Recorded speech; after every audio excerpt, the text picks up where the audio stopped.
So long as these problems are not solved, so long as ignorance and poverty remain on earth, these words cannot be useless. These words open the second of 7 broadcasts based on Victor Hugo's unforgettable work, Les Miserables. Rank Conversations Theatre Company presents Gus David Sanchez, actor and director, in an adaptation of this novel which Orson Welles has made especially for radio. Mr. Sanchez plays the role of Jean Valjean, and Ed Montes is also heard reading from the book itself. As he binds together the dramatic action, each broadcast unfolds a moving chapter in the progress of Valjean. Last week we pictured the meeting of Jean Valjean with the bishop and the regeneration of his tormented soul. Les Miserables, Part 2, the episode which is called Javert.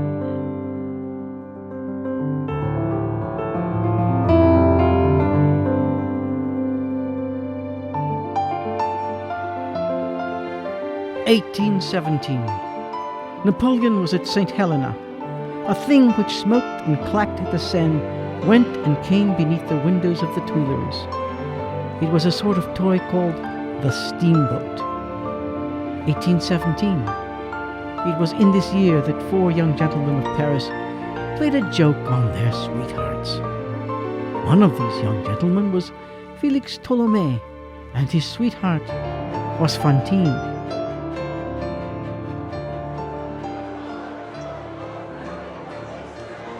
Excuse me, please, ladies. Yes, what is it? It's something your gentleman left for you. But there's no address. See what's written on it, Fantine. It says this is a surprise. Oh. Just a moment. Sweetheart, at the moment when you read this, 4 meddlesome horses will be bearing us back to our mammas and papas. We are returning to society, to duty, and to order on a full trot at the rate of 3 an hour. Mourn for us rapidly and replace us speedily. Adieu. Blachevelle, Famouet, Listolier, and Felix Tholomyès. P.S. The dinner is paid for. It was a good joke. The girls laughed. Fantine laughed like the rest. But later, she wept bitterly, for Tholomyès was her first love, and the poor girl had a child. This, it will be remembered, was in 1817. At 22 years of age, on a fine spring morning, Fantine left Paris, a child in her arms. She went back to Montreux, where she was born, and she found the little city greatly changed. An unknown man, a stranger, had conceived the idea of substituting gum black for resin in the manufacture of synthetic jet. This very slight change worked an industrial revolution. In less than 3 years, the inventor of this process had made a fortune for himself and for the whole region. He had built a great factory in which there were 2 workshops, one for the men, the other for the women. Yes, what is it? Are there jobs open in the workshop? There are always jobs here. Have you a husband? No, monsieur. An independent? No. Name? Fantine. You will commence today. Monsieur Madeleine, the owner, requests only that you be willing and have good morals. Oh, yes, monsieur. I will sign for you in your place. Come with me. So Fantine went to work in the jet factory and kept a secret. For as long as she stayed there, they must never find out about her child. She had left this child in the care of a couple she met on the road to Paris. They were innkeepers, and they were called the Thénardiers. She paid them 57 francs, all that she had, and she trusted them. A letter for you, madame. Thank you. Dear madam, your little Cazette has outworn her wardrobe. It will be impossible for us to keep Cazette with us any longer for less than 12 francs per week payable in advance. Sincerely, Thénardier. They had pawned the child's wardrobe. Who were these Thénardiers?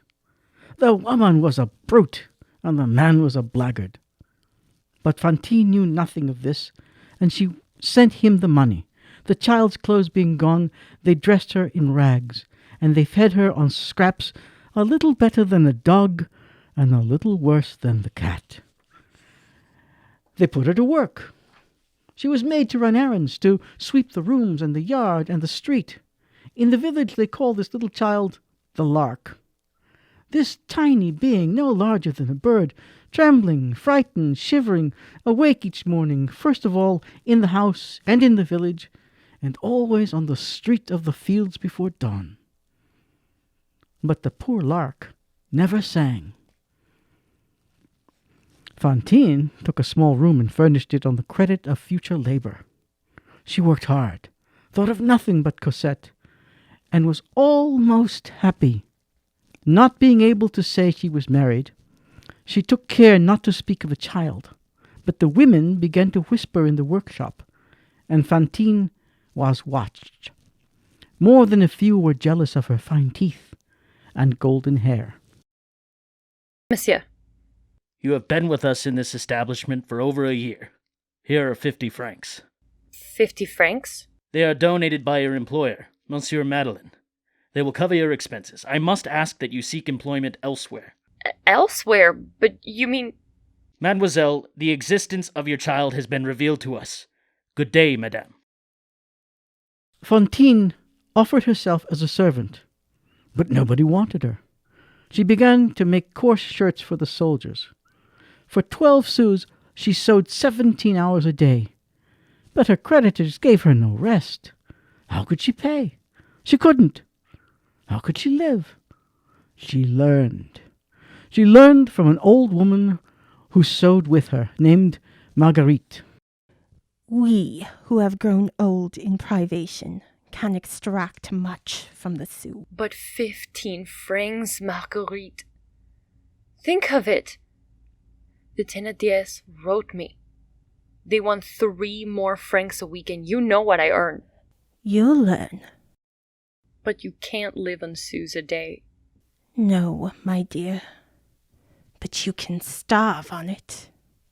It's a science. Summer passed away, and winter returned. Short days and less work. In winter there is no heat, no light, no moon. Evening touches morning. The whole day is a cave, and the sun is a pauper. Madame Fantine, Cosette is sick of an epidemic. Disease. A military fever. She must have medicine, and drugs are dear. Unless you send us 40 francs within a week, the little one will die. Sincerely, Thénardier.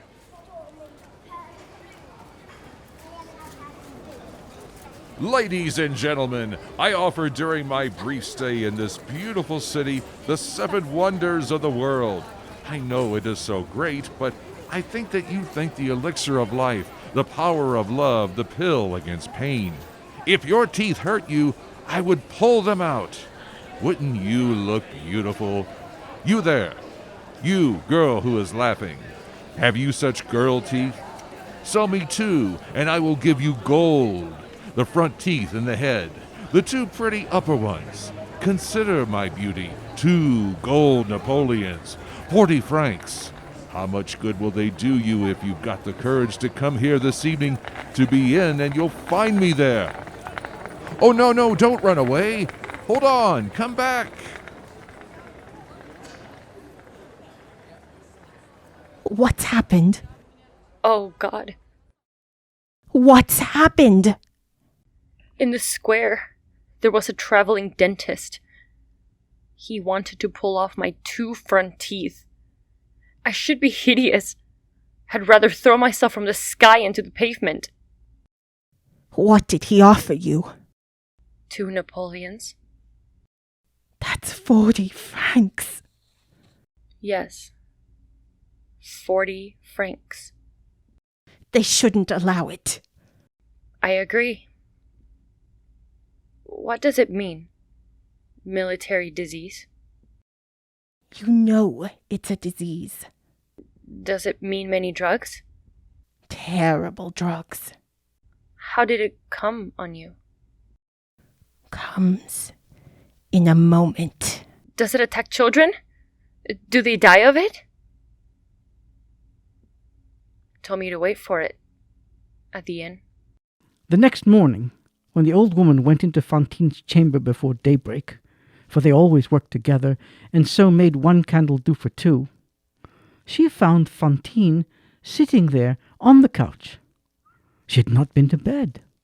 Her cap had fallen in her lap. The candle had been left to burn, and it was almost gone. The old woman looked at her. What happened now? Cosette won't die of that sickness for a lack of drugs. Look there, on the table. 2 gold Napoleons. A fortune. Where did you get them? I got them. Then Fantine smiled. A dying candle lit up her face. The corners of her mouth were stained with blood. The 2 teeth were gone. Madame Fantine, send us 100 francs, or we will put up your child on the highway. 100 francs. What can I sell for 100 francs? Come, I shall sell what is left. What is the history of France? It is a society buying a slave. From whom? From misery. A soul for a bit of bread. Alas, what are these destinies? Why are they so? He knows that sees all the shadow. He is alone. His name is God.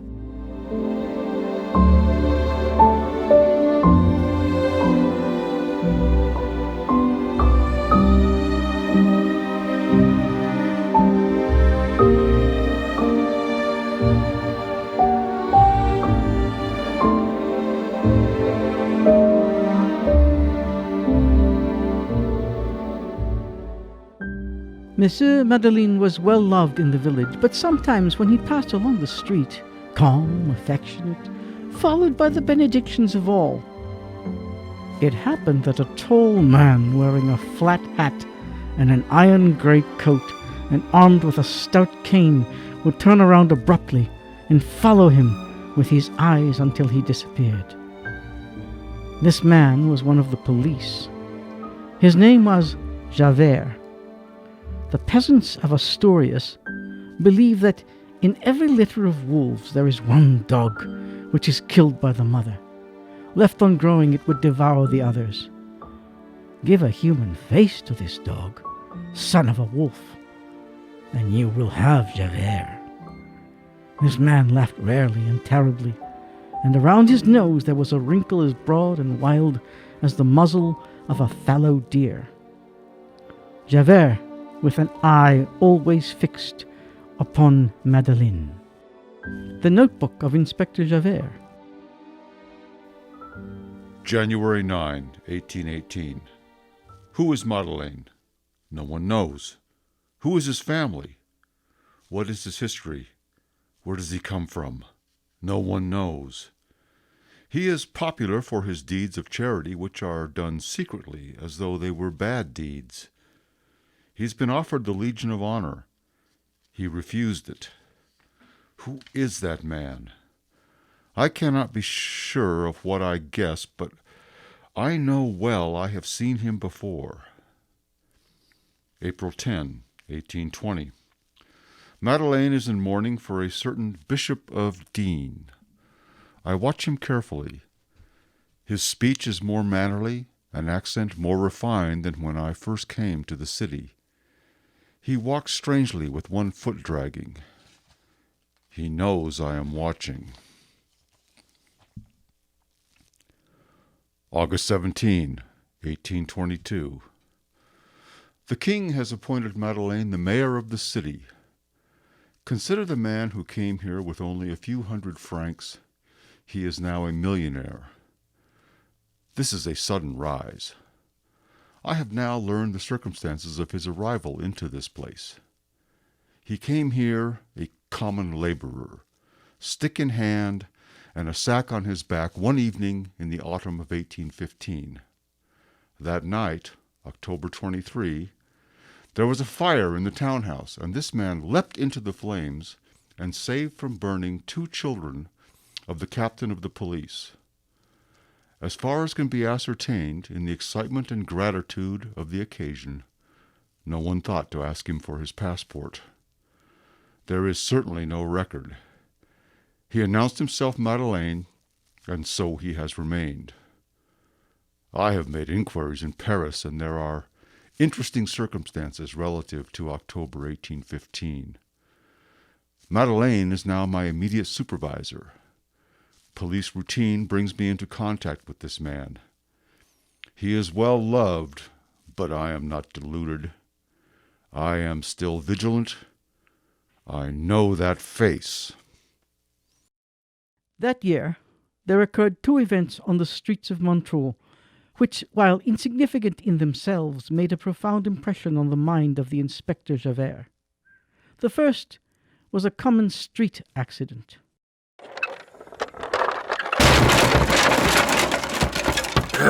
Help! How did this happen? God help me! Go for a jack. They've gone for one. There is one chance that there is just room enough for one man to crawl in under that wagon and lift it. In half a minute, it'll be too late. There's no time to lose. What can you do? What can you do? If a man can get under that wheel, there may be hope for you. If a man can get under that, he can lift it with his back. He may save you. A man who could do it, who has the strength and courage.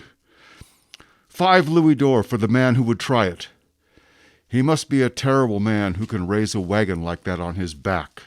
My back, it's breaking. Let me through. Let me through! It's too late. Let me by, Inspector. As you wish.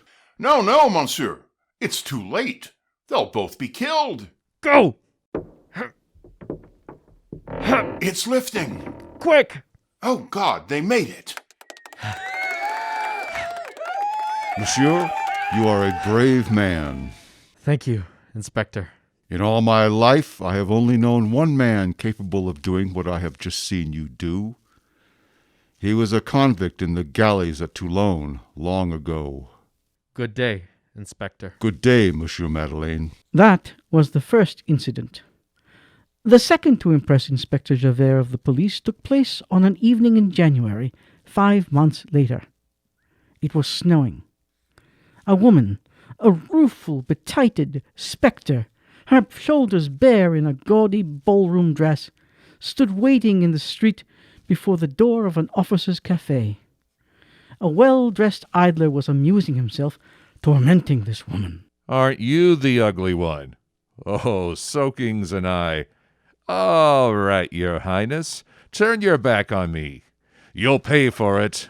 Little snow will be good medicine down your shoulder blades like this. The girl, screaming with rage, turned on him and buried her nails in his face, using the most frightful words that ever fell from the scouring of a guardhouse. A large crowd formed around them. The man, hapless, defending himself, the woman kicking, striking, shrieking, toothless, and without hair, livid with anger, and hideous. Suddenly, a tall man advanced quickly from the crowd and seized her by her muddy satin waist. The tormentor stole away. The woman turned pale with horror. She recognized Javert. Go home, all of you. This is not permitted.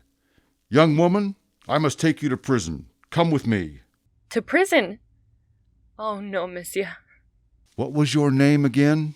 Fantine. I have a good memory. This time it's 6 months. 6 months? 6 months in prison? Oh, no. I must earn money. I still owe 100 francs. I must ask you not to... Please? I swear you're a good man. God, I was not in the wrong. Has he the right to throw snow down my back? He said, "You're ugly. You have no teeth." I know I have no teeth, but I didn't do anything. You put his hat in the snow.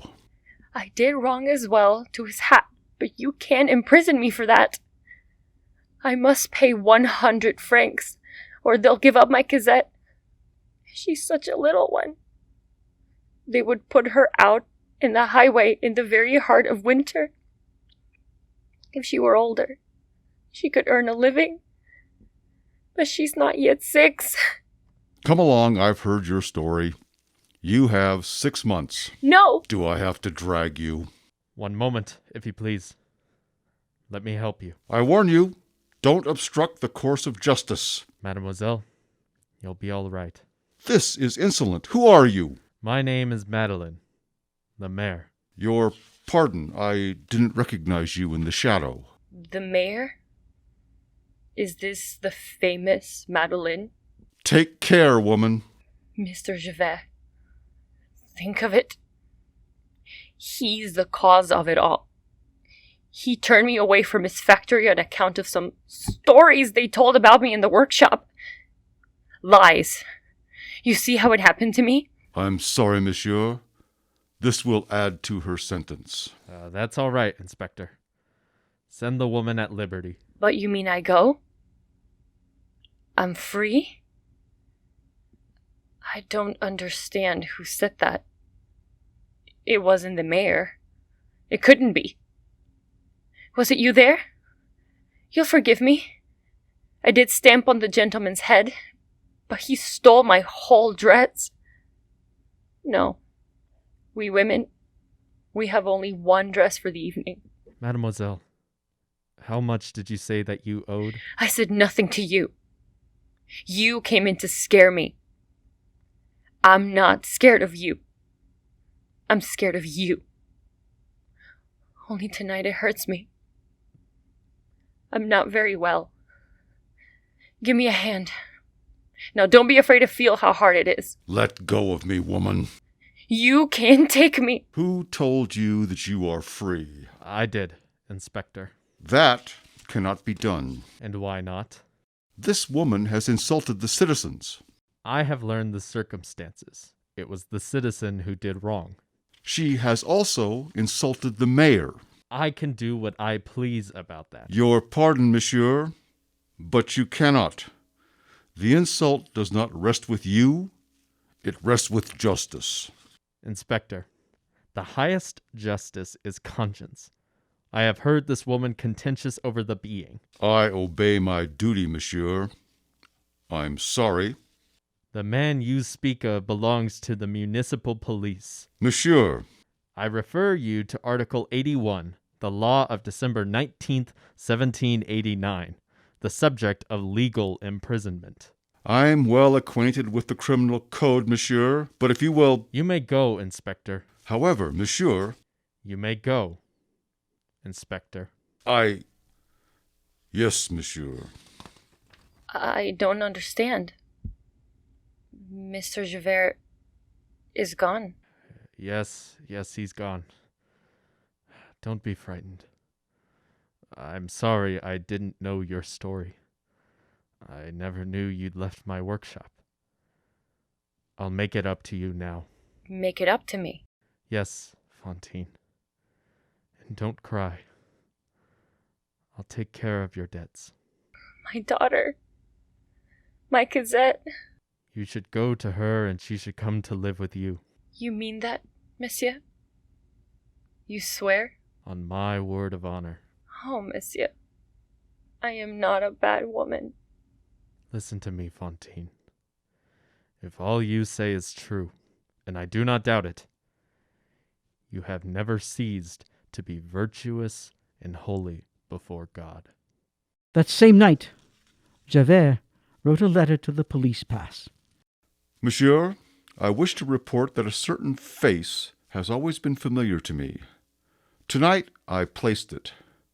I have further conclusive evidence that Monsieur Madeleine, mayor of Montreux, is wanted by the police for robbery. He is a second offender, being an ex-convict. He is the old galley slave, Jean Valjean. Signed by the Inspector of Police, Javert.